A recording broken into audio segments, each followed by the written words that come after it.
नमस्कार दोस्तों, आप सभी का स्वागत है। और भारत इंग्लैंड के बीच में खेले जा रहे तीसरे test match, Tendulkar and Anderson trophy की जो तीसरी टेस्ट मैच खेली जा रही थी लॉर्ड्स में,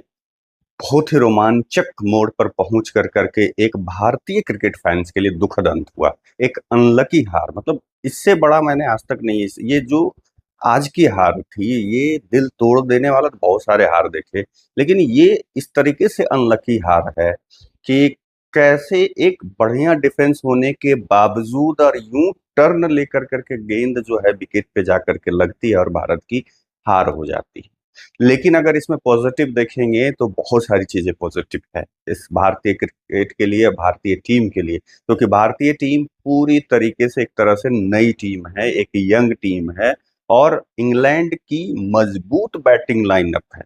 और इस मैच में खास कर कर कर करके इंग्लैंड की गेंदबाजी भी कुछ मजबूत थी। इसके पहले दो टेस्ट मैच में उतनी गेंदबाजी मजबूत नहीं थी, लेकिन जोफ्रा आर्चर के आने के बाद ये टेस्ट मैच में उसकी गेंदबाजी मजबूत रही। और भारत के जो यंग ब्रिगेड है, शुरू के जो स्टार्टिंग में जो बल्लेबाज थे, उन्होंने गलतियां पे गलतियां करी, लेकिन फिर भी जो जज्बा रविंद्र जडेजा, जसप्रीत बुमराह और मोहम्मद सिराज ने दिखाया, मतलब मुझे याद नहीं है कि ऐसा टेस्ट, एक बार याद है 2010-11 के आसपास संभवतः, मैं अगर गलत नहीं हूं तो, लेकिन उस समय बहुत कम रन बचे हुए थे जीत के लिए। एक तरफ मतलब बल्लेबाज, एक प्योर बल्लेबाज जस वीवीएस लक्ष्मण खेल रहे थे ऑस्ट्रेलिया के खिलाफ मोहाली में, और दूसरी तरफ उनके साथ प्रज्ञान ओझा थे। और उस समय क्या था कि वो चोटिल थे लक्ष्मण, और साथ में उनके रनर रनर के तौर पे गौतम गंभीर थे। तो वो टेस्ट याद आता है, लेकिन उससे ये ज्यादा टफ, क्योंकि रविंद्र जडेजा एक प्रॉपर बल्लेबाज नहीं, एक बॉलिंग ऑलराउंडर है, एक बॉलिंग प्योर बॉलिंग ऑलराउंडर हैं, और उसके बाद दो उछल्ले एकदम बल्लेबाज, वो भी तेज गेंदबाज। मतलब जसप्रीत बुमराह और मोहम्मद सिराज की बैटिंग कहीं भी वैसा नहीं है। अगर पहले देखें तो जहीर खान अच्छी बल्लेबाजी कर लेते थे, या उसके पहले मतलब आप और भी देखें, इरफान पठान हो या जवागल श्रीनाथ के कई एक फिफ्टीज थे, हरभजन सिंह के कई एक फिफ्टीज थे, अश्विन की तो बात ही अलग है, 5 शतक थे। लेकिन इन दोनों गेंदबाजों की बात अगर हम लोग करें तो आप ये सोचें कि बुमराह की बात करिए, 133 से 40 मिनट तक वो क्रीज पे रहे, 54 बॉलों का सामना किया, 4 रन बनाए। और वो एक, क्योंकि आखिर वो बॉलर हैं, एक मतलब बाउंसर मिला, बाउंसर पे वो बल्ले बार बार चला रहे थे, लास्ट में एक एज लगा और वो आउट हो गए। सिराज का तो जहां तक सवाल है, सिराज भी आप सोचें कि 30 गेंद खेला उन्होंने, और लग रहा था सिर्फ मात्र 22 रनों से हारना। एक समय 82 रनों पे, 83 रनों पे भारत के 8 विकेट गिर चुके थे, बड़े बड़े बल्लेबाज पवेलियन में जाकर करके बैठे हुए थे, और वैसी परिस्थिति से सिर्फ 22 रनों से हारना, हम तो उम्मीद करके बैठे हुए थे कि भारत शायद ये टेस्ट जीत रहा है। लेकिन वो जो एक दुर्भाग्यपूर्ण क्षण था कि वो गेंद को इतना अच्छे से डिफेंस करने के बाद और यूं टर्न लिया कि कोई बल्लेबाज स्वीप और रिवर्स स्वीप खेलता है, ये पहली बार है जो रिवर्स टर्न लिया किसी का गेम स्पिनर का, फिर बल्ले से लगने के बाद स्टंप पे जाकर के। और वो मतलब क्योंकि जिस तरीके से डिफेंस किया था सिराज ने, लगा कि भाई वो आराम से मतलब खड़े हो गए कि हाँ ये मैंने डिफेंस कर लिया, लेकिन अचानक से वो पीछे जाकर कर वो सिर्फ हल्का सा टच होता है, हर बेल्स गिर जाता है, और यहाँ पे दिल टूट जाता है क्रिकेट, भारतीय क्रिकेट फैन का। लेकिन यहाँ पे आप, वो मुझे मेरे हिसाब से रविंद्र जडेजा की अब तक की सर्वश्रेष्ठ पारी, अब तक की, ऐसे उन्होंने सेंचुरी भी लगाए, कई एक फिफ्टी, ये 25वां अर्धशतक है उनका टेस्ट करियर का, लेकिन ये सबसे बेहतरीन मतलब पारी रही है। और मैच मतलब एक सैकड़ा पे ये भारी। हाँ, ये जरूर है कि थोड़ा सा उसमें कमियां निकाल सकते हैं, कमेंटेटर भी बोल रहे थे बहुत सारे, अभी सोशल मीडिया पे बोल रहे हैं, बहुत सारे न्यूज वाले लोग अब चलाना शुरू कर दे कि जडेजा की गलती से हार गए। वो अलग बात है, लेकिन जो फाइट उन्होंने करी है, क्या जडेजा एक बॉलिंग ऑलराउंडर से आप ये उम्मीद करते कि इस लेवल से 82-83 रनों पे 8 विकेट, आपके बड़े बड़े बल्लेबाज पवेलियन में बैठ गए और दो गेंदबाजों के सहारे वो इस मुकाम तक आए कि मैच जीतने के लिए, और इंग्लैंड सशंकित हो चुका था, इंग्लैंड के मन में डर बैठ गया था कि हम ये टेस्ट जीतेंगे या नहीं जीतेंगे। वो आप देखिए कि ये भय से कंटिन्यू मतलब फील्ड, मतलब वहां पे बाउंड्री लाइन पे वो जो है फील्डर को लगा रखा था बेन स्टोक ने। कितना भय, अगर थोड़ा सा भी आगे पीछे अगर गेंद फील्डर को रखता तो ये मैच जीत में तब्दील हो चुका होता। अब है क्या कि इसमें कोई जसप्रीत बुमराह की गलती बता रहा है कि थोड़ा और ले लेता। अरे भाई, बड़े बड़े बल्लेबाज यशस्वी जायसवाल जो आता है और लप्पा खेल करके पहला बाउंसर, उसको जब इतना 193 रन का टारगेट था, 2.5 से 2 पौने 2 दिन का खेल बचा हुआ था, आराम से खेलना चाहिए था। शुभमन गिल 2 टेस्ट मैचों में इतने अच्छे पारे, मतलब 585 रनों के आसपास बना दिया, और इस मैच में आकर कर करके वो इस इनिंग में खास कर करके, पहले इनिंग में भी, इस इनिंग में तो इतना बीट हो रहा था, इतना अनकंफर्टेबल था कि लग ही नहीं रहा था कि ये शुभमन गिल खेल रहा है। हाँ, वहां पे आप केएल राहुल को बोलेंगे कि वो भी अनलकी एक तरह से रहे। दूसरा, करुण नायर का मुझे कुछ समझ में नहीं आ रहा है। करुण नायर का सिलेक्शन हुआ सिर्फ आईपी, ठीक है, घरेलू क्रिकेट में बहुत अच्छा कर रहे थे, इसमें कोई दो राय नहीं, काउंटी क्रिकेट अच्छा खेल रहे थे, कोई दो राय नहीं है। आईपीएल में एक पारी उन्होंने अच्छी खेली, उसके आधार पर सिलेक्शन हुआ, चलो ठीक है। अभी तक 3 टेस्ट मैचों की 6 पारियों में एक अर्धशतक तक नहीं लगाया। उनकी हाईएस्ट जो रन है वो 40 रनों का है, हाईएस्ट स्कोर। उससे बेहतर तो मुझे लगता है अभी भी कि अगर रहाणे होते तो अभी मैच का कुछ और रुख होता, क्योंकि आप केएल राहुल को देख लीजिए। केएल राहुल अपनी पूरी एक्सपीरियंस और पूरा एक जो प्रॉपर बल्लेबाज का उनका जो है, जो टेस्ट क्रिकेट के लिए जो बल्लेबाजी चाहिए, जिस तरह का टेक्निक चाहिए जो उनके पास है, वो रहाणे के पास भी है। अगर ये दोनों होते तो अभी मैच की स्थिति कुछ और होती। लेकिन खैर, हार तो गई भारत, लेकिन ये हार हार नहीं है। इंग्लैंड की जीत ने जिस तरीके से सेलिब्रेट किया इंग्लैंड के खिलाड़ियों ने, आपने देखा, क्योंकि ये एक यंग टीम है। आप सोचें कि सबसे उम्रदराज खिलाड़ी कौन है? रविंद्र जडेजा, 36 सालों का। उसके बाद 33 सालों का करुण नायर और आपका केएल राहुल। जसप्रीत बुमराह 31 सालों का है। 30 साल के पास पास आपका जो है मोहम्मद सिराज है। बाकी सब 30 से नीचे के प्लेयर हैं। और वैसी स्थिति में आप सोचिए कि नए नए खिलाड़ियों के साथ इस मुकाम पे इंग्लैंड के बल्लेबाजों को, पहले गेंदबाजों ने जिस तरीके से, गेंदबाजों ने अपने पूरे तरीके से काम किया, गेंदबाजी से भी और लास्ट में बल्लेबाजी से भी आप। लेकिन मैं, मतलब ये सबसे बड़ा, मैंने आज तक का सबसे अनलकी हार कहूंगा भारत के लिए। मैंने अनलकी हार, मतलब शब्द शायद मैं सही से ढूंढ नहीं पा रहा हूँ। मतलब इतना अनलकी गेंद मैंने भारत के लिए वो गेंद जो रहा, ये लास्ट का जो मूवमेंट रहा, और इस तरीके से 2019 का विश्व कप का वो सेमीफाइनल का रन आउट धोनी का, 2023 का विश्व कप का फाइनल ऑस्ट्रेलिया के खिलाफ रोहित शर्मा का वो कैच आउट, और ये आज का, ये तीनों जो मूवमेंट हैं भारतीय क्रिकेट फैंस के। और या 2003 का सचिन तेंदुलकर का वो मैग्रा की गेंद पर कैच आउट, ये जो 4 मूवमेंट हमारी याद में,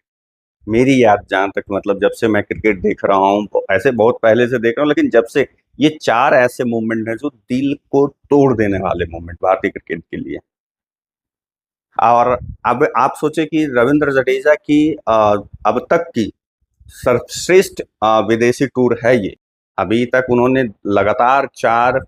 50 मारे हैं उन्होंने 2 टेस्ट मैचों में। इधर देखिए आप, गेंदबाजी भी ठीक कर रहे हैं, फील्डिंग तो उनकी है ही लाजवाब। और उम्मीद करते हैं कि इसके बाद जो चौथा टेस्ट होगा, फिर भारत जीत कर करके कमबैक करेगा, और लास्ट टेस्ट में जो है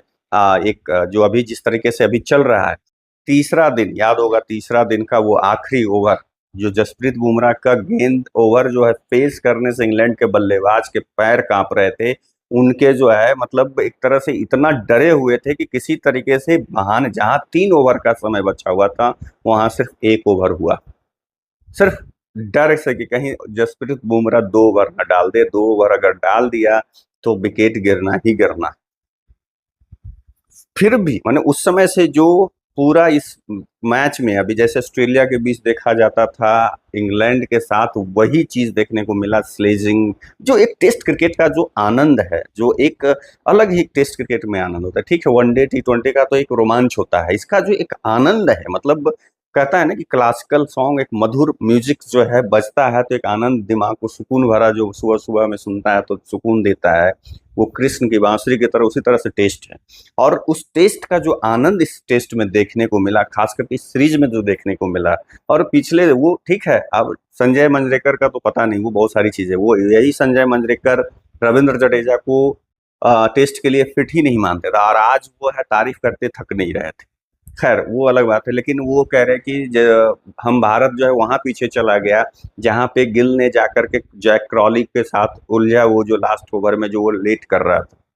कि नहीं क्योंकि वो एक कप्तान है, उनको ये सब मैंने, और उनके उसके वजह से उनके जो है बैटिंग पर से फोकस हट गया वगैरह वगैरह। मुझे नहीं लगता है, क्योंकि इससे ज्यादा अगर कोहली होते तो पता नहीं, तो कुछ आगे ही कर जाते। तो वहां पे मुझे नहीं लगता है कि यहाँ पे